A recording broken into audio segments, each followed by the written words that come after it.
ഇത് ചേർക്കാനുള്ളത്. ഇനി ഞാൻ സോഷ്യൽ റിസർച്ചുമായി ബന്ധപ്പെട്ട കാര്യങ്ങൾ പറയാം. നമ്മുടെ ഈ ജേർണലിൽ എന്റെ പ്രൊഫോമ കൊടുത്തിട്ടുണ്ട്. അതായത് അതിൽ എന്തൊക്കെ വേണം. നമ്മളൊരു റിസർച്ച് ചെയ്യാൻ നേരത്ത് അതിന് ആപ്റ്റായ ഒരു ടൈറ്റിൽ ഓഫ് ദി വർക്ക്, അതായത് നമുക്ക് അതിനൊരു ടൈറ്റിൽ കൊടുക്കണം. നമ്മൾ ചെയ്യുന്ന റിസർച്ച് എന്ത് ബേസ്ഡ് ആണോ അതിനൊരു ടൈറ്റിൽ.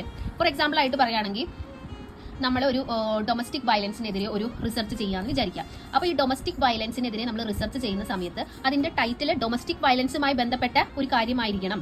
ഓക്കെ, ഞാനൊരു എക്സാമ്പിൾ ആണ് പറയുന്നത്. നമുക്ക് ഒരുപാട് കാര്യങ്ങൾ റിസർച്ച് ചെയ്യാം. അതിൽ ഒന്ന് മാത്രമാണ് ഞാൻ പറയുന്നത്. പിന്നെ ഇൻട്രൊഡക്ഷൻ, നമുക്ക് അതിനൊരു ഇൻട്രൊഡക്ഷൻ കൊടുക്കാം. നമ്മൾ എന്തുകൊണ്ടാണ് ആ ടോപ്പിക് എടുത്തത്, നമ്മുടെ ഏജൻസി നമ്മൾ ചൂസ് ചെയ്യുന്ന ഏജൻസിയുമായി ബന്ധപ്പെട്ടായിരിക്കുമല്ലോ നമ്മുടെ റിസർച്ച്. അപ്പോൾ അതുമായി ബന്ധപ്പെട്ട് തന്നെയായിരിക്കും ടൈറ്റിൽ വരുന്നത് കേട്ടോ.